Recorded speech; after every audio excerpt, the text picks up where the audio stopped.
વિદ્યાર્થી મિત્રો, કેમ છો? મજામાં? ધોરણ 10 ની અંદર તો કે આજે આપણે સ્વાધ્યાય 4.2 વિશે અભ્યાસ કરવાના છીએ, જેની અંદર તો કે આપણે લાસ્ટ વિડિયોમાં સ્વાધ્યાય 4.1 ના તમામ કુલ પ્રશ્ન સોલ્વ કર્યા હતા, તથા તો કે આપણે ઉદાહરણ 1 ના તો કે બે ક્વેશ્ચન જે હતા તો કે તે આપણે હોમવર્ક ની અંદર આપેલા હતા, જે ઓલરેડી તો કે સ્વાધ્યાય 4.2 ની અંદર તો કે ક્વેશ્ચન નંબર 2 છે, બરોબર? એટલે ઈ બધાને તો કે ક્વેશ્ચન નંબર 2 ઉદાહરણ હતું પેલું એ જ છે, પરંતુ ઉદાહરણ 1 માં માત્ર સમીકરણ બનાવવાના હતા, જ્યારે 4.2 ના ક્વેશ્ચન નંબર 2 માં તો કે જે ક્વેશ્ચન છે એમાં આખા દાખલા ગણવાના હતા, એટલે ત્યારે આપણે આખા દાખલા જ ગણાવ્યા હતા, બરોબર? એટલે ઈ ક્વેશ્ચન કમ્પ્લીટ થઈ ગયો. ત્યારબાદ તો કે હવે આપણે તો કે ક્વેશ્ચન નંબર 3 થી તો કે આપણે શરૂઆત કરી. તો અહીં ક્વેશ્ચન નંબર 3 માં આપણને શું આપેલ છે તો કે બે એવી સંખ્યાઓ શોધો કે જેમનો સરવાળો 27 હોય અને ગુણાકાર 182. હવે આ જે ક્વેશ્ચન છે ને આમ અલગ જોઈએ તો બે રીતે થશે, કેમ કે આપણને બે રિલેશન આપ્યા છે, એક સરવાળો આપ્યો છે, એક ગુણાકાર આપ્યો છે. તો આપણે બે રિલેશન અહીંયા દરેક વખતે આપણી પાસે જેટલા પણ કુલ પ્રશ્ન છે એની અંદર તો કે દરેક વખતે બે રિલેશન હશે. બે રિલેશનમાંથી એક રિલેશન હોય એનું તો કે આપણે શું કરવાનું તો કે આપણે ધારો કે કોઈ પણ એક વસ્તુ x ધારી, એની ઉપરથી બીજી વસ્તુ તો કે એક રિલેશન પરથી મેળવવાની, અને જ્યારે તો કે બીજી જે વસ્તુ આપેલી છે એની ઉપરથી એક સમીકરણ બનાવવાનું છે. સમજાય છે બધાને? જ્યારે ત્રીજા ચેપ્ટરના કુલ પ્રશ્નમાં આપણે શું કરતા, જે બે રિલેશન આપે ને એની ઉપરથી બે માંથી તો કે એક સમીકરણ બનાવતા. જ્યારે અહીંયા આપણે એવું નથી કરવાનું, બે સમીકરણ નથી બનાવવાનું. શું કરવાનું છે? બે રિલેશનમાંથી એક રિલેશનનો ઉપયોગ બીજી વસ્તુ મેળવવાની છે, અને બીજા રિલેશનનો ઉપયોગ તો કે આપણે સમીકરણ બનાવવાનો છે. સમજાય છે બધાને? તો અહીંયા આપણે એવી જ વસ્તુ કરી શકીએ, એક સરવાળો આપેલ છે તો સરવાળા ઉપરથી આપણે બીજી વસ્તુ મેળવી, અથવા સરવાળા ઉપરથી સમીકરણ પણ બનાવી શકો. સમજાય છે? ચાલો તો આપણે અત્યારે સરવાળા ઉપરથી રિલેશન બનાવીએ, ગુણાકાર ઉપરથી સમીકરણ બનાવશું. હમણાં આપણે પછી તો કે ત્યારબાદ તો કે આગળ ચર્ચા કરીએ. તો આપણે ધારી લઈએ, ધારો કે અહીં ક્વેશ્ચન આપણો શું છે, બે એવી સંખ્યાઓ શોધો. તો આપણો ક્વેશ્ચન છે બે એવી સંખ્યા શોધો. તો આપણે એક ધારી લઈએ, ધારો કે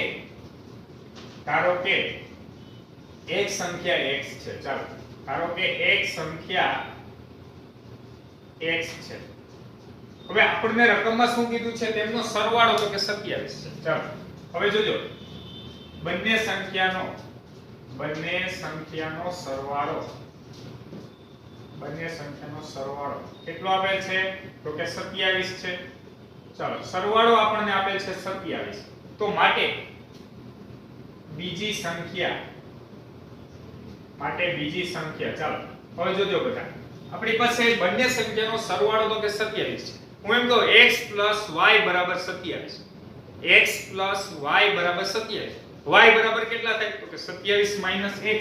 તો માટે બીજી સંખ્યા આપણે શું લખી શકીએ તો કે 27 - x. સમજાય છે બધાને? ફરી એક વખત આપણે બીજી સંખ્યાને y ધારી લઈએ, તો x y બરાબર 27, એમાંથી y શું મળે તો કે x ને સામે સાઈડ જવા દે એટલે 27 - x. તો આપણને બંને સંખ્યા મળી ગઈ, એક સંખ્યા x, બીજી સંખ્યા તો કે 27 - x. હવે ધારો કે આપણે જો બંને સંખ્યાનો ગુણાકાર 182 લીધો હોય તો આવું થાય, x * y બરાબર 182. જોજો બધા વિચારજો, x * y બરાબર 182. એમાં y ને કરતા બનાવો તો x ક્યાં વયો જાય ભાગાકારમાં, તો 182 ના છેદમાં આપણને શું મળે? x મળે. સમજાય છે? તો બંને ઉપરથી તો કે તમે રિલેશન બનાવી શકો. યાદ કઈ રાખવાનું નથી, બધું વ્યવસ્થિત તો કે સમજતા શીખવાનું છે, બરાબર? રિલેશન તમે કોઈ પણ ઉપરથી બનાવી શકશો. અહીંયા આપણે રિલેશન કોની ઉપરથી બનાવ્યું? સરવાળા પરથી. હવે સમીકરણ શેમાંથી બનાવશી? ગુણાકાર પરથી. તો ચાલો આપણે લખીએ, બંને સંખ્યાઓનો ગુણાકાર તો કે તેમનો ગુણાકાર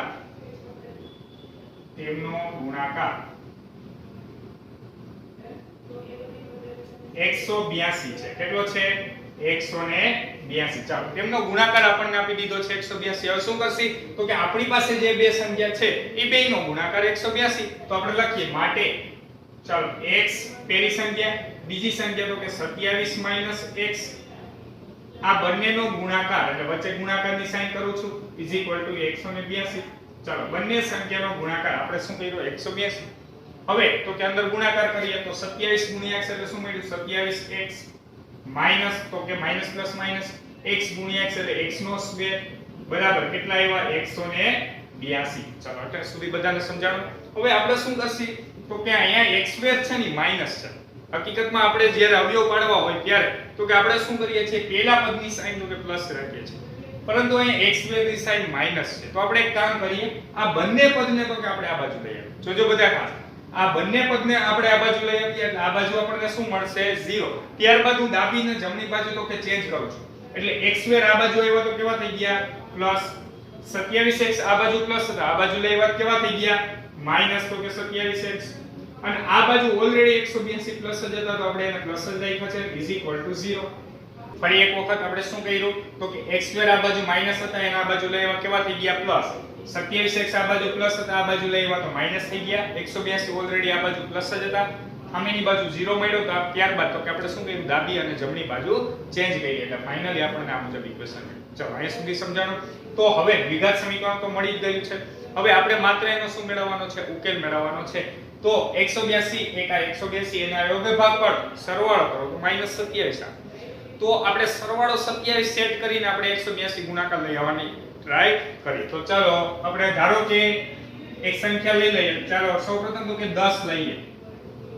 10 માં કેટલા ઉમેરી તો કે 17, એટલે કે 17 દાન કેટલા મળ્યા 170. આ તો બહુ તો કે આપણી પાસે આમ જોઈએ તો એની નજીક જ થઈ. પણ ધારો કે આપણે 12 13 લઈ લઈએ. ચાલો 12 કે 13 લઈ લઈએ. 12 ગુણ્યા 12 માં કેટલા ઉમેરીએ તો 27 થશે. તો કે 12 માં આપણે 15 ઉમેરીએ તો 27 થશે. તો આપણે આ બંનેનો ગુણાકાર કરીએ, ચેક કરીએ. ચાલો 0 2 1 1 1 5 2 10 5 1 5 ને 1 6. તો ફાઇનલી આપણને મળ્યા 180. આ તો સાવ એટલે સાવ નજીક જ મળ્યું. ચાલો તો હવે તો કે 12 પછી તો કે 13 ગુણ્યા 13 માં કેટલા ઉમેરીએ તો 27 થશે. તો કે 13 ને એટલે કે 14 આપણે ઉમેરવો પડશે. તો 13 નો 14 નો ગુણાકાર કરીને ચેક કરીએ. ચાલો તો 0 3 1 3 1 1 4 13 તો કે 12. ત્યારબાદ તો કે આપણી પાસે અહીં 4 1 4 ને કેટલા આવ્યા 5 એટલે ફાઇનલી 2 5 ને 3 8 એટલે કે ફાઇનલી આપણને 182 મળી ગયા. તો એનો મીનિંગ એવો કે 13 ગુણ્યા 14 કરશો તો તમને 182 મળે છે. તો આપણી પાસે અવયવ જે ગોઠવવા હતા તે ગોઠવાઈ ગયા. તો ફાઇનલી તો કે આપણે ચાલો અવયવ પાડીએ. તો એક વખત x સારે કેટલા આપવાના 14, એક વખત x સારે કેટલા આપી દયો 13 બરાબર 0. ચાલો હવે અત્યારે સરવાળો કરવો તો એટલે બેયને કાં તો પ્લસ અને કાં તો બેયને કેવી નિશાની આપવાની છે માઈનસ ની સાઈન આપવાની છે. મધ્યમ પદની સાઈન કેવી છે માઈનસ. તો એટલા માટે બંનેને કેવી સાઈન આપી દયો માઈનસ ની સાઈન આપી દો. ચાલો આનો મીનિંગ એવો થયો કાં તો x - 14 બરાબર 0 અથવા તો કે x - 13 બરાબર 0. ચાલો આની ઉપરથી આપણને શું મળ્યું x = 14 અને આની ઉપરથી આપણને શું મળ્યું x = 13. તો અહીંયા તો આપણી પાસે બે એવી સંખ્યા મેળવવાની હતી અને બંને તો કે પોસિબલ છે 13 ને 14 બંને આવી શકે. તો ચાલો હવે આપણે શું કરીએ એક વખત તો કે x = 14 લઈને ચેક કરીએ તો આપણને બીજી સંખ્યા કઈ મળે અને જો x = 13 લઈ તો બીજી સંખ્યા કઈ મળે એના ઉપરથી ચેક કરીએ. તો આપણે લખીએ કે અહીં x = 14 લેતા x = 14 લેતા ચાલો બીજી સંખ્યા શું મળશે બીજી સંખ્યા તો કે બીજી સંખ્યા આપી 27 - x એટલે કે 27 માઈનસ તો કે 14 એટલે ફાઇનલી કેટલા મળ્યા 13. જો આપણે x = 13 લઈ લઈએ x બરાબર કેટલા લઈ લઈએ 13 લેતા તો બીજી સંખ્યા આપણને કઈ મળે છે તો બીજી સંખ્યા આપણને મળે 27 - 13. ચાલો 27 માંથી 13 બાદ કરો તો આપણને ફરી પાછા કેટલા મળશે 14. તો કહેવાનો મીનિંગ શું છે 13 લીધા તો બીજી સંખ્યા 14 મળી, પહેલી સંખ્યા 14 લીધી તો બીજી સંખ્યા 13 મળી. આપણો ક્વેશ્ચન એ શું હતું બે સંખ્યા મેળવો. તો એનો મીનિંગ એવો કે બે સંખ્યા કઈ થાય એક સંખ્યા 13 અને બીજી સંખ્યા 14. તો આપણે લખીએ માટે તો કે બંને સંખ્યા કઈ હશે તો કે 13 તથા 14 હશે. એટલે કે માંગેલ જે બે સંખ્યા છે તે બંને સંખ્યા કેવી હશે 13 અને 14. ચાલો સમજાય છે. હવે આપણો ક્વેશ્ચન સાચું છે કે ખોટો એના માટે ચેક કરવા આપણે જોઈએ તો બંનેનો સરવાળો 27 પણ થાય છે અને 13 નો 14 નો ગુણાકાર કર્યો તો 182 પણ થાય છે. તો એટલા માટે અહીં બંને કન્ડિશનનું પાલન થાય છે. ચાલો આવડી ગયું બધાને. ક્વેશ્ચન તો કે સાવ એટલે સાવ સિમ્પલ છે, થોડુંક તો કે સમજવાની જરૂર પડશે બરોબર. એટલે સમજાઈ જશે તો અહીંયા આપણી માટે તો કે કોઈ પણ રીતે તમે કોઈ પણ ક્વેશ્ચન સોલ્વ કરી શકશો. ચાલો હવે તો કે ત્યારબાદ જોઈએ આપણે ચોથો ક્વેશ્ચન. એમાં આપણને આપેલ છે જેના વર્ગોનો સરવાળો 365 થાય એવી બે ક્રમની ધન પૂર્ણાંક સંખ્યા શોધો. આપણે 4.1 ની અંદર પણ આવો એક ક્વેશ્ચન સોલ્વ કરી ગયા. એની અંદર એવું હતું કે બે પ્રાકૃતિક સંખ્યાનો સરવાળો કંઈક આપણને આપ્યો બરોબર, બે પ્રાકૃતિક સંખ્યાનો ગુણાકાર આપણને કંઈક આપેલો હતો. પરંતુ અહીંયા થોડોક કંઈક ડિફરન્સ છે. આપણી પાસે ક્વેશ્ચન શું છે? એવી બે ક્રમિક ધન પૂર્ણાંક સંખ્યાઓ. તો લાસ્ટ વિડિયોમાં શું ધાર્યું હતું યાદ છે બધાને? લાસ્ટ વિડિયોમાં આપણે તો કે ક્રમિક ધન પૂર્ણાંક ધાર્યા હતા. યાદ છે બધાને કે ભૂલી ગયા? યાદ કરો બધા. આપણે ત્રણ પોસિબિલિટી કીધી હતી, યુગ્મ પૂર્ણાંક, અયુગ્મ પૂર્ણાંક અને ધન પૂર્ણાંક. તો આપણી પાસે અહીંયા આપણે શું છે? ક્રમિક ધન પૂર્ણાંક સંખ્યા. તો ચાલો આપણે ધારી લઈએ. ધારો કે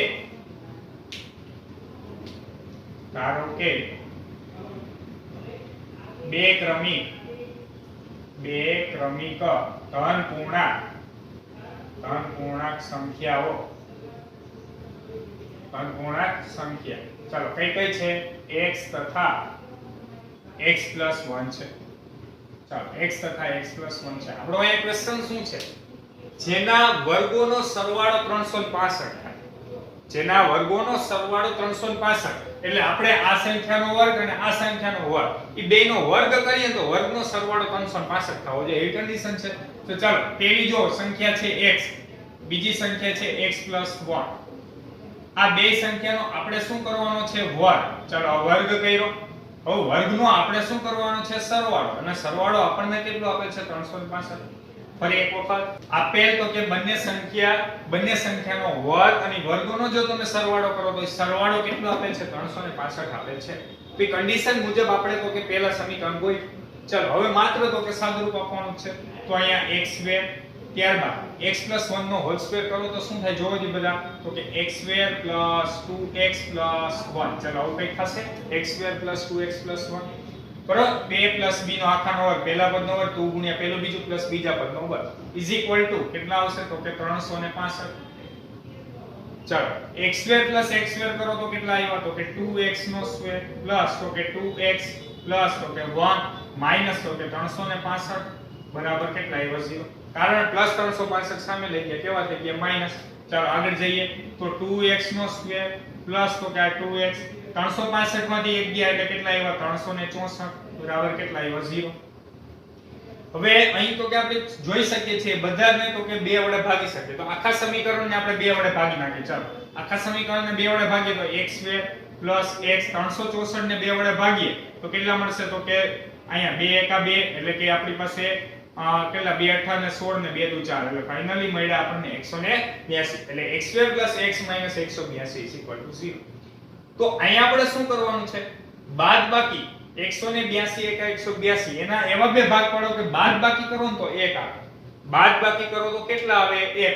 હમણાં જ આપણે આગળના દાખલામાં જોયું. જો બધા 182 ના એવા બે ભાગ પાડ્યા, બાદબાકી કરો તો 1 આવે. તો અહીંયા 14 માંથી 13 તમે બાદ કરો તો શું આવે છે? જોવો જી બધા 1 જ થાય. આગળના ક્વેશ્ચનમાં શું હતું? તો કે સરવાળો 27 હતો. શું હતો? સરવાળો 27. તો સરવાળો 27 થતો હતો. જ્યારે આ ક્વેશ્ચનમાં આપણે શું કરવાનું છે? બાદબાકી કરો તો જોવો જી બધા 1 જ આવે છે. તો એટલા માટે તો કે અહીં આપણી પાસે અવયવ કયા આવશે? 14 અને 13. તો ચાલો આપણે લખીએ. તો માટે x હારે એક વખત શું આવશે? 14 અને x હારે એક વખત શું આવશે? 13 = 0. અત્યારે બાદબાકી કરવી છે. બાદબાકી ક્યારે થાય? એકને પ્લસ અને એકને માઈનસ આપો ત્યારે. તો મધ્યમ પદની સાઈન કોને આપવાની?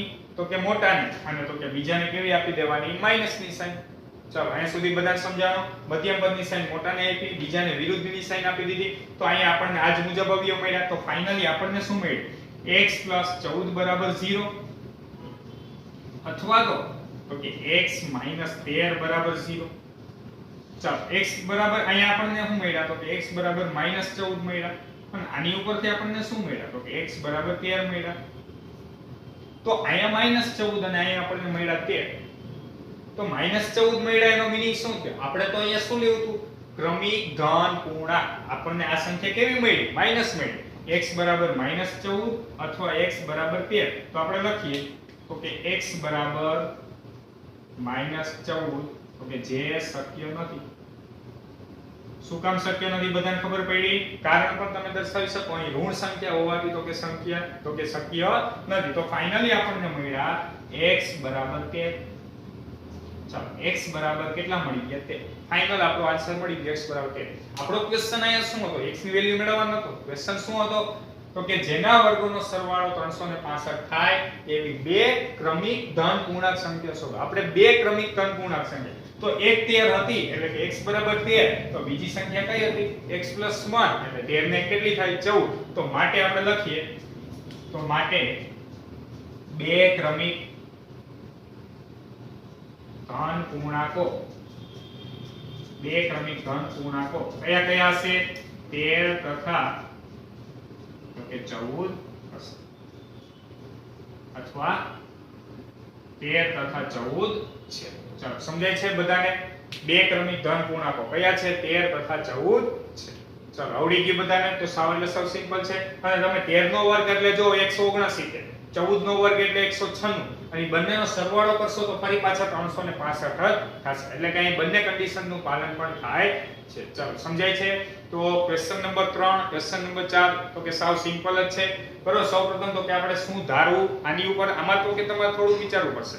આની અંદર તો કે બે સંખ્યા કીધી તો x ને x + 1 ડાયરેક્ટલી ધારી લીધી, સમીકરણ બની ગયું. બરોબર. એટલે સાવ સિમ્પલ જ છે. તો બધા ક્વેશ્ચન નંબર 3 અને 4 લખી લ્યો. ત્યારબાદ તો કે આપણે આગળના ક્વેશ્ચન જોઈએ. ચાલો હવે આપણે જોઈએ તો કે ક્વેશ્ચન નંબર 5 જેની અંદર શું આપેલ છે એક કાટકોણ ત્રિકોણનો વેધ એના પાયા કરતા 7 સેમી નાનો છે. જો કર્ણની લંબાઈ 13 સેમી હોય તો બાકીની બે બાજુના માપ શોધો. અહીંયા વાત થાય છે તો કે કાટકોણ ત્રિકોણ અને બીજું કે પાયો અને વેધ. તો સૌપ્રથમ તમને એક પહેલા તો ખબર હોવી જોઈએ કે કોઈ પણ કાટકોણ ત્રિકોણ હોય એની અંદર પાયો કોને કહેવાય, વેધ કોને કહેવાય, કર્ણ કોને કહેવાય. અહીંયા તમારા માટે તો કે ત્રણ નવા શબ્દ આવ્યા. જો કે આમ જોઈએ તો બધા તો કે 9મા ધોરણની અંદર ઓલરેડી તો કે શબ્દ આવી જ ગયા છે. પરંતુ કે ફટાફટ એક વખત રિવાઇઝ કરાવી તો બધા ખાસ ધ્યાન આપજો. કોઈ પણ આપણી પાસે કાટકોણ ત્રિકોણ હોય તો આ કાટકોણ ત્રિકોણની અંદર હંમેશા તો કે એક કાટખૂણો એટલે કે અહીંયા તો કે જ્યાં શું પડતો હોય તો કે કાટખૂણો, આ 90 અંશનો ખૂણો પડતો. આ જે છે તો કે એને એનો પાયો કહેવાય. શું કહેવાય? પાયો. આ જે ઊભી બાજુ છે એને એનો વેધ કહેવાય. શું કહેવાય? વેધ. અને આ જે ક્રોસ જે છે એને આપણે શું કહીએ છીએ? કર્ણ. સૌપ્રથમ તો કે પહેલા બધાને આ ખબર હોવી જોઈએ. અહીં તો કે તમને સમજવામાં ઈઝી રહે એટલા માટે તો કે અહીં મેં પાયો, વેધ અને કર્ણ કોને કહેવાય દર્શાવે છે. બરોબર. આ જે છે તો કે તે પાયો છે, આ જે છે તો કે તે વેધ અને આને શું કહેવાય? કર્ણ. ચાલો અહીંયા સુધી પહેલા બધાને ખબર પડી. હવે આપણો ક્વેશ્ચન અહીં શું છે? એક કાટકોણ ત્રિકોણમાં વેધ એના પાયા કરતા 7 સેમી નાનો છે. વેધ કેટલો છે? એના પાયા કરતા 7 સેમી નાનો છે. એનો મીનિંગ એવો થયો વેધ જે છે એ કોના ઉપર ડિપેન્ડન્ટ છે? પાયા ઉપર. તો આપણે ધારવું હોય શું પડશે એ પણ તમારે પહેલા વિચારવું પડે. લાસ્ટ વિડિયોમાં તો કે આપણે એટલે કે સ્વાધ્યાય 4.1 માં એક ક્વેશ્ચન આવો આવી ગયો. બરોબર. તો કે એની અંદર શું ધારવું એ વિચારવું પડતું હતું. એટલે કે કઈ વસ્તુ કોના ઉપર ડિપેન્ડન્ટ છે બરોબર તો કે એ મુજબ ધારવું પડે. તો અહીંયા આપણી પાસે શું છે? ત્રિકોણનો વેધ એના પાયા કરતા 7 સેમી નાનો છે. વેધ પાયા કરતા 7 સેમી નાનો છે. તો આપણે ધારવું શું પડશે? પાયો. તો આપણે ધારીએ. ચાલો ધારો કે કાટકોણ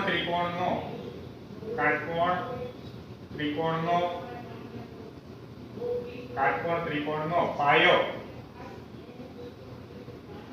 x સેમી છે. કેટલો છે? x સેમી છે. ચાલો અહીંયા બધા ખાસ ધ્યાન આપજો. આ જે પાયો છે એને હું x સેમી ધારું છું. હવે આપણને શું કીધું છે? વેધ તો કે 7 સેમી નાનો છે. ચાલો તો માટે આપણે ડાયરેક્ટલી જ લખ નાખીએ કે સેન્ટેન્સ માં જ લખો. માટે વેધની લંબાઈ, ચાલો વેધની લંબાઈ કેટલી થશે? તો કે એની કરતા 7 સેમી નાની એટલે આપણી પાસે x - 7 થશે. એટલે કે વેધ આપણને કેટલો મળશે? x - 7. હા કે ના? કારણ વેધ કેટલો છે? પાયા કરતા 7 સેમી નાનો. બરાબર. એટલે વેધની લંબાઈ કેટલી થઈ જાય? x - 7. ચાલો અહીંયા સુધી પહેલા બધાને ખબર પડી. પાયો x ધાર્યો, વેધ એની કરતા 7 સેમી નાનો હતો એટલે આપણે x - 7 ધાર્યું. ચાલો આટલું પહેલા બધાને ખબર પડી. હવે આપણે આગળ શું કીધું છે? કર્ણની લંબાઈ 13 સેમી હોય તો બાકીની બે બાજુના માપ શોધો. અહીંયા કર્ણની લંબાઈ આપણને આપી દીધી છે 13 સેમી. હવે બધાને પાયથાગોરસનો પ્રમેય આવડે છે. પાયથાગોરસનો પ્રમેય શું છે? તો કે કર્ણનો વર્ગ આ બંને બાજુના વર્ગના સરવાળા જેટલો હોય. કર્ણનો વર્ગ કેટલો હોય? આ બે બાજુના વર્ગના સરવાળા જેટલો હોય. બરાબર. તો હવે પાયથાગોરસ પ્રમેય મુજબ આપણે લખીએ. ચાલો તો હવે પાયથાગોરસ પ્રમેય મુજબ ચાલો પાયથાગોરસ પ્રમેય મુજબ તો કે આપણે શું લખી શકીએ? કર્ણનો વર્ગ બાકીની બંને બાજુના વર્ગના સરવાળા જેટલો એટલે એક વેધ છે અને એક શું છે પાયો. તો આપણે લખીએ વેધનો વર્ગ પ્લસ તો કે પાયાનો વર્ગ. સમજાય છે બધાને? પાયાનો વર્ગ તો કે આપણી પાસે થશે. ચાલો તો અહીંયા કર્ણનો વર્ગ બરાબર વેધનો વર્ગ પ્લસ પાયાનો સ્ક્વેર. ચાલો તો હવે આપણે આગળ જોઈએ તો અહીં કર્ણનો વર્ગ, કર્ણ કેટલો છે તો કે 13. તો અહીં લખીએ 13 નો વર્ગ બરાબર વેધ એટલે આપણી પાસે શું છે તો કે વેધ એટલે x 7. તો x 7 નો વર્ગ પ્લસ પાયો તો કે કેટલો છે x નો. સમજાય છે બધાને? તો આપણે અહીં દરેકે દરેક તો કે અલગ અલગ બધાને શું આપી દીધા વર્ગ. આપણે ઓલરેડી તો કે આનો ઉપયોગ તો કે તમે વર્તુળ ચેપ્ટર ની અંદર કરો જ છો, કરો તો કે પાયથાગોરસનો પ્રમેય એની અંદર તો કે દરેકે દરેક ક્વેશ્ચન ની અંદર આવે છે. તો એ જ રીતે કર્ણનો વર્ગ બાકીની બે બાજુના વર્ગના સરવાળા જેટલો થાય એની ઉપરથી તમામે તમામ કિંમત મૂકી. ચાલો હવે માત્ર તો કે સાદુરૂપ જ આપવાનું છે. 13 નો વર્ગ તો કે 169. ચાલો અહીંયા આપણે સાદુરૂપ આપી a b નો હોલ સ્ક્વેર. તો x નો સ્ક્વેર માઈનસ 7 દુના કેટલા આવશે 14x પ્લસ 7 નો વર્ગ કેટલો આવ્યો 49. a b ના આખા કૌંસના વર્ગનું સૂત્ર પ્લસ કેટલા આવશે x નો સ્ક્વેર. ચાલો આ x નો સ્ક્વેર પ્લસ આ x નો સ્ક્વેર એટલે ફાઇનલી આપણને મળ્યા 2x સ્ક્વેર. જોજો બધા ખાસ આ માઈનસ 14x એમનો હું રાખું છું, આ પ્લસ 49 છે એમનો. હવે ઓલી બાજુથી 169 તો કે આ બાજુ લઈ આવીએ એટલે કેવા થઈ ગયા માઈનસ 169 0. ફરી એકવાર x square plus x square 2x square minus 14x એમનો 49 એમનો આ પ્લસ 169 ને આપણે આ બાજુ લઈ આવ્યા એટલે કેવા થઈ ગયા માઈનસ 169. આ બાજુ કાઈ ન વધ્યું, શું વધ્યું 0 એટલે આપણે લખ્યા છીએ. ચાલો આવડી ગયું. હવે સાદુરૂપ આપીએ તો ફાઇનલી આપણને આવું કંઈક મળ્યું 2x નો સ્ક્વેર માઈનસ તો કે 14x. ચાલો 169 માંથી તો કે આપણે આ ભાગ કરીએ કેમ કે માઈનસ પ્લસ માઈનસ થાય. ચાલો 9 માંથી 9 તો કે 0, 6 માં 4 ગયા 2 એટલે કે ફાઇનલી મળ્યા 120 બરાબર 0. ફરી પાછા આખા સમીકરણને તો કે 2 વડે ભાગી નાખીએ તો ચાલો અહીંયા આપણને મળ્યા x સ્ક્વેર માઈનસ તો કે 7x માઈનસ તો કે અહીંયા કેટલા આવશે 60 બરાબર 0. તો હવે આપણે અવયવ કેવા પાડવાના છે તો કે માઈનસ પ્લસ એટલે કે અહીંયા આપણી પાસે 60 એક 60 ના એવા બે ભાગ પાડો, બાદબાકી કરો તો માઈનસ 7 આવે. ચાલો 60 ના બે ભાગ વિચારો, એવા બે ભાગ પાડો કે બાદબાકી કરો તો 7 આવવા જોઈએ. કેટલા આવવા જોઈએ 7. તો ચાલો આપણે 60 ના તો કે અલગ અલગ અવયવ લખીએ. જોજો બધા ખાસ આ તો ડાયરેક્ટલી થઈ જાય, ગુણાકાર કરવાની કઈ જરૂર નથી. તો આપણે 60 ના અવયવ હું બધા લખું છું તો બધા ખાસ જોજો. ચાલો 60 ના અવયવ સૌપ્રથમ તો કે 60 એકા 60. 2 ના ઘડિયામાં ક્યાં આવશે તો કે 30 દુ 60. 3 ના ઘડિયામાં ક્યાં આવશે તો કે આપણી પાસે 20 તેરી 60. 4 ના ઘડિયામાં ક્યાં આવશે તો કે 15 ચોકુ 60. ચાલો 5 ના ઘડિયામાં ક્યાં આવશે તો કે 12 પંચાને 60. ત્યારબાદ 6 ના ઘડિયામાં તો કે 6 દાન 60. આટલા તો કે એના અવયવ પડે. આમાંથી કોની બાદબાકી તો કે -7 છે. કોની બાદબાકી 7 આવે. જોજી બધા આમાંથી કોની બાદબાકી 7 થશે તો કે 12 ગુણ્યા 5 ની બાદબાકી કેટલી થશે 7 થશે. તો આપણે ફાઇનલી આપણને અવયવ મળી ગયા. ચાલો તો આપણે લખવાના એક વખત x હારે 12 અને એક વખત x હારે 5 0. ચાલો આવડી ગયું બધાને. એક વખત x હારે 12 એક વખત x હારે 5. તો હવે અહીંયા બાદબાકી કરવી છે. બાદબાકી ક્યારે થાય? એકને માઈનસ ને એકને કેવી સાઈન આપવાની પ્લસ. સમજાય છે ને? આવડે ને બધાને કે ભૂલી ગયા આવ્યો પાડતા. શું કરવાનું છે? એકને માઈનસ ને એકને પ્લસ. મધ્યમ પદની સાઈન કોને આપવાની? મોટાને. ચાલો મધ્યમ પદની સાઈન મોટાને આપી દીધું તો આ માઈનસ ના કેવા થઈ ગયા પ્લસ. તો ફાઇનલી આપણને મળી ગયા x 12 બરાબર 0 અથવા તો x 5 બરાબર 0. તો આની ઉપરથી આપણને મળ્યા x બરાબર 12, આની ઉપરથી આપણને મળ્યા x બરાબર -5. તો અહીંયા તો આપણી પાસે બાજુની લંબાઈ છે. બાજુની લંબાઈ ક્યારે માઈનસમાં હોય ને? ત્રિકોણની બાજુની લંબાઈ હંમેશા કેવી હોય? પ્લસમાં જ હોય. તો એટલા માટે x બરાબર -5 શક્ય નથી. તો આપણે લખીએ પરંતુ x બરાબર -5 શક્ય નથી. શું કામ શક્ય નથી? કારણ સમજાય છે બધાને? બાજુની લંબાઈ એટલા માટે માઈનસ શક્ય નથી. તો માટે x બરાબર કેટલા આવ્યા 12. ચાલો x શું હતું અત્યારે? x શું હતું? પાયો. શું હતું? પાયો. આપણો ક્વેશ્ચન અહીંયા શું હતો? બાકીની બે બાજુની માપ શોધો. તો આપણે લખીએ તો માટે પાયો બરાબર x બરાબર કેટલા આવશે તો કે 12 સેમી. ચાલો વેધ આપણી પાસે કેટલો હતો તો કે x - 7 અને x - 7 એટલે કે 12 માંથી આપણે કેટલા બાદ કરીએ 7 તો ફાઇનલી કેટલા મળે 5 સેમી. તો આપણને વેધ કેટલો મળ્યો 5 સેમી અને પાયો કેટલો મળ્યો 12 સેમી. હવે આ બેયનો વર્ગ કરો, વર્ગોનો સરવાળો કરો. 144 25 169 અને 169 નું વર્ગમૂળ કેટલું થાય? 13 જ થાય. બરોબર, તો અહીંયા આપણી પાસે તો બે કન્ડિશનનું પણ પાલન જળવાઈ રહે છે. ચાલો, ખબર પડી બધાને? સિમ્પલ ક્વેશ્ચન છે. સૌપ્રથમ તો કે શું ધારવું એ જ આમાં અગત્યનું છે. વેધ પાયા કરતા 7 સેમી નાનો છે તો એટલા માટે તો કે અહીંયા પાયો x ધાર્યો એટલે વેધ x - 7 થઈ ગયો. પાયથાગોરસના પ્રમેય ઉપરથી તો કે આખો ક્વેશ્ચન સોલ્વ થઈ ગયો. ચાલો, આવડી ગયો. હવે ત્યારબાદ તો કે જોઈએ ક્વેશ્ચન નંબર 6.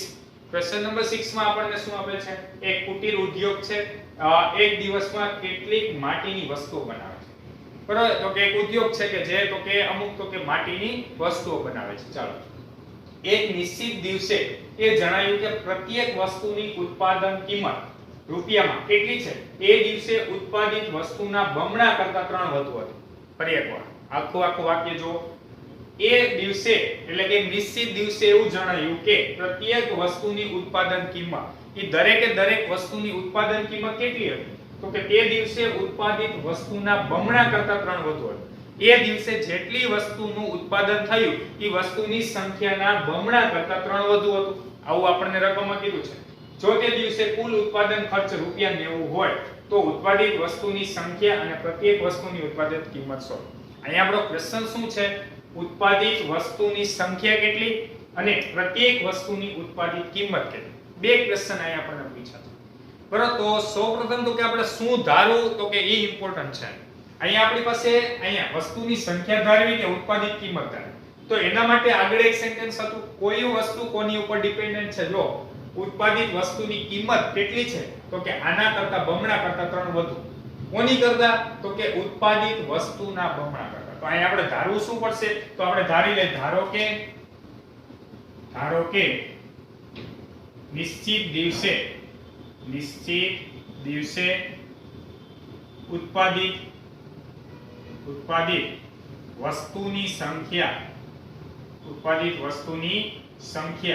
ચાલો, ઉત્પાદિત વસ્તુની સંખ્યા x છે. કેટલી છે? x છે.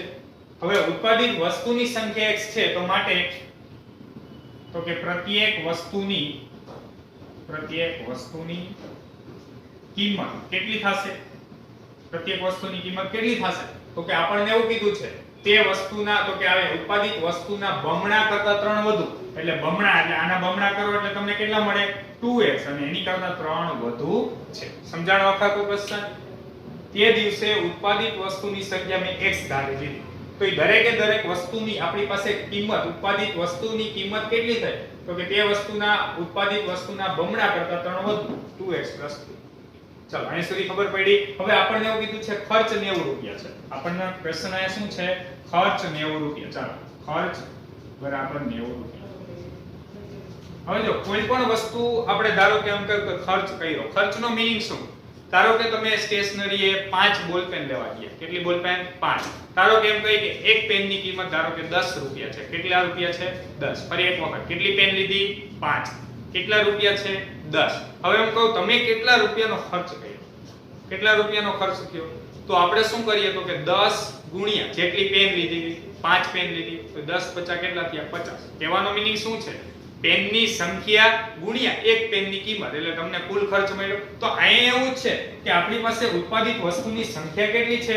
x અને એક વસ્તુની કિંમત કેટલી છે? આટલી. તો એ બેયનો ગુણાકાર કરો એટલે તમને ખર્ચ મળી જાય. તો આપણે ચાલો ખર્ચ લખીએ. તો ખર્ચ કેટલો થશે? તો માટે આપણે કેટલો મળશે? તો કે આ બંનેના ગુણાકાર જેટલો કે x ગુણ્યા તો કે 2x + 3 કેટલા આવ્યા? 90. ચાલો આ બંનેનો ગુણાકાર કરીએ તો અહીંયા મળ્યા 2x² + 3x બરાબર 90.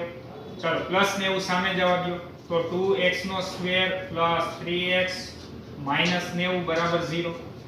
તો અહીં 90 કેટલા આવ્યા? 180. 180 ને હવે ભાગ પાડો, બાદબાકી કરો તો 3 આવવા જોઈએ. હવે આપણે બાદબાકી કરીએ તો 3 આવવા જોઈએ. એવી અલગ તો કે આપણે સૌપ્રથમ તો કે સંખ્યા વિચારીએ. ચાલો તો હવે સૌપ્રથમ તો કે આપણે જોઈએ તો 20 ગુણ્યા તો કે આપણે 17 કરીએ તો 17 દો એટલે 340. તો બહુ વધી ગયું. બરાબર, એટલે કે આપણે 10 થી 15 ની વચ્ચે જોઈએ તો 10 ને 7 નો ગેપ કેટલો થાય? 10 અને 7 માં 10 માંથી તો કે 7 આપણે બાદ કરીએ એટલે 3 જ આવે છે, પણ 10 છતાં કેટલા આવ્યા 70. આપણે તો અહીં ગુણાકાર બહુ વધારે એટલે કે 180 જોઈએ. ચાલો 15 ને 15 માંથી તો કે આપણે ડિફરન્સ લઈએ 12 એટલે 3 નો આવી ગયા. તો ચાલો 5 એકા 5 1 એકા 1 5 દુ 10 2 એકા 2 ને 1 3. તો અહીં ફાઇનલી મળ્યા આપણને 180. તો 15 અને 12 નો ગુણાકાર આપણે કરીએ તો આપણને કેટલા મળે છે 180. 15 ગુણ્યા 12. તો ફાઇનલી તો કે આપણે જોઈએ તો અહીં અવયવ લખીએ. જેને તો કે આ ન ખબર પડે એને આપણે વિવેચકની મદદથી પણ તો કે તમે આ કેલ્ક્યુલેશન કરી શકો. ચાલો તો અહીં આપણને મળ્યા 2x નો સ્ક્વેર પ્લસ તો કે અહીં આપણી પાસે કેટલા આવ્યા તો કે 15 અને 12. તો 15x 12x -90 બરાબર 0. ચાલો અહીંયા બાદબાકી કરવી એટલે 1 ને પ્લસ ને 1 ને એવી સાઈન આપી દયો માઈનસ ને.